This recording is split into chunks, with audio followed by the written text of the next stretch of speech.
আওয়ামী লীগের দোসররা এখনও যারা সচিবালয়ে রয়েছে তাদেরকে অপসারণ করতে হবে। এবং আমরা জানি যে যারা এই সচিবালয় পাহারা দেয় পুলিশ প্রশাসন সবই প্রায় অর্ধেক ছাত্রলীগের। আগুনের চিত্রটা আপনারা দেখেন, বিভিন্ন জায়গায় পর্যটন দেখে আগুন লাগানো হয়েছে।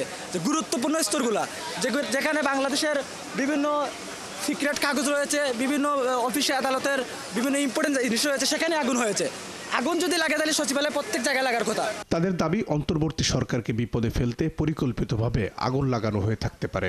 ওই আগুনটা কিন্তু ছিল না, দেখতে পাচ্ছেন ওই আগুনটা ছিল না। আমরা আসার পর শুধু এখানে ছিল, এই আগুন সম্পূর্ণ ওখানে চলে গেছে। কিন্তু ফায়ার সার্ভিস একটি ইউনিট কাজ করতে পারতেছে আর বাকি ইউনিটগুলো কাজ করতে পারতেছে না। 200 ফিট উপরে পূর্বে কিভাবে আগুন যাচ্ছে, এটা পরিকল্পিতভাবে আগুন লাগানো হয়েছে।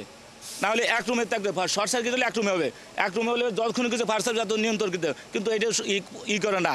শর্ট সার্কিটে হয়েছে কিন্তু পরিকল্পিতভাবে হয়েছে। 500 ফিট বিল্ডিংটা লম্বা, এই মাথা থেকে ও মাথা আগুন, এইটা কিভাবে সম্ভব?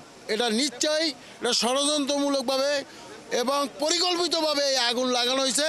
যারা গতকাল এই সাবেক আমলারা যারা ওই তাদের প্রতিবাদ সভায় ছিল তাদেরকে অতি দ্রুত গ্রেপ্তার করে রাখা উচিত এবং তাদের মাধ্যমে জানা যাবে এই সচিবালয়ে আগুন লাগার ঘটনা। এখানে সচিবালয়ের ভিতরের লোক জড়িত আছে, এই ব্যাপারে আমরা কঠিন তদন্তমূলক ব্যবস্থা নেওয়ার জন্য আমরা আহ্বান জানাই। পরিকল্পিত এটি আগুন হয়েও থাকে বা কেউ যদি এই অগ্নিসংযোগ করেও থাকে, এটি বের করা সচিবালয়ের যে ব্যবস্থাপনা রয়েছে, নিরাপত্তা ব্যবস্থাপনা, এটি কোনো ধরনের কোনো দুরূহ বা অসম্ভব কোনো কাজ নয় যেটার ভিতরে কেউ ছিলেন বা এটার ভেতরে কেউ দুর্ঘটনা ঘটিয়েছেন। এটি বের করা খুব দুষ্কর কোনো কারণ নেই বা এটি কোনো অসম্ভব কোনো বিষয় নয়। এবং একই সাথে কিন্তু সচিবালয়ে তখন কিন্তু নিরাপত্তা ব্যবস্থার জন্য অসংখ্য পুলিশ সদস্য ছিলেন এবং নিরাপত্তা কর্মীরাও বাইরে আছেন এবং এখানে কিন্তু টহল দেয়া হয়।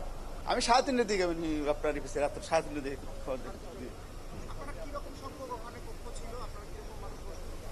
আমাদের সাধারণত মাননীয় উপদেষ্টা এবং তার ব্যক্তিগত কর্মকর্তা, তারপর একান্ত সচিব, 4 থেকে 5টা রুম আছে ওখানে।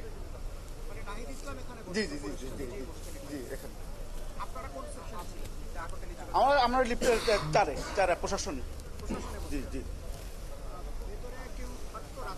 না না আমাদের থাকে না, না ওখানে তো থাকে না। ক্যাবেলগুলো আসলে কি রকম, যে তারগুলো যেভাবে আমরা দেখি সচিবালয়ে যখন প্রবেশ করি, ইন্টারনেট সংযোগ আছে, টেলিফোন সংযোগ, তো অসংখ্য সংযোগ রাখতে হয় প্রশাসনিক কাজের জন্যই। সেই সংযোগগুলো কি আসলে সুরক্ষিত ছিল মনে হয়? সুরক্ষিত, আমাদের একটু সুরক্ষিত ছিল, কোনো আপনার দিয়ে সুরক্ষিত ছিল। জি আমাদের ইন্টারনেট বা আপনার টেলিফোন লাইন। কি ধরনের আসলে সচিবালয় তো আসলে সব ধরনের গুরুত্বপূর্ণ কাগজপত্রই থাকে, কি ধরনের কাগজপত্র আপনাদের মন্ত্রণালয় ছিল? আমাদের মন্ত্রণালয় মাননীয় উপদেষ্টার দপ্তরে গুরুত্বপূর্ণ কিছু কাগজপত্র ওখানে থাকে। আর আমাদের লিফটের 4 এলো গুরুত্বপূর্ণ আপনার প্রশাসন থাকে, এখানে ব্যক্তিগত নথি, তারপর সার্ভিস বই, মানে কর্মকর্তাদের সবকিছু ব্যক্তিগত তথ্য দিয়ে আপনার প্রশাসন একে থাকে। জি আর উপরে 8তলা 9তলাতে এখানে আমাদের হিসাব শাখা আছে, ওখানে আপনার কর্মচারীদের আপনার বিভিন্ন বেতনের রেজিস্টার, তারপর আপনার ওখানে একটা আছে আপনার ওই ওটা কি বলে আপনার হ্যাঁ এখানে আমাদের প্রকল্প এখানে নেই, কিন্তু আমাদের বেতনের কাজ সব এখানে থাকে। আপনারা তো ডাকটেলি যোগাযোগের। 9তলাতে কি থাকে? 8 মানে 8তলায় তো আমাদের উপদেষ্টা মহন্ত বসে, ওখানে সড়কের সচিব স্যার বসে, ওখানে সড়ক বিভাগ, ওখানে সড়ক বিভাগ। জি আর ডান পাশের এইটা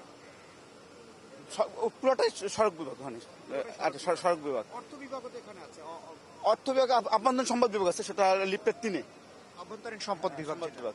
আর এখন উপদেষ্টা আপনার এই যে ইয়া বসে আপনার যুব ক্রীড়া উপদেষ্টা লিফটের পাশে, যুব ক্রীড়া আসিফ মাহমুদ। জি উনিও বসে। জি।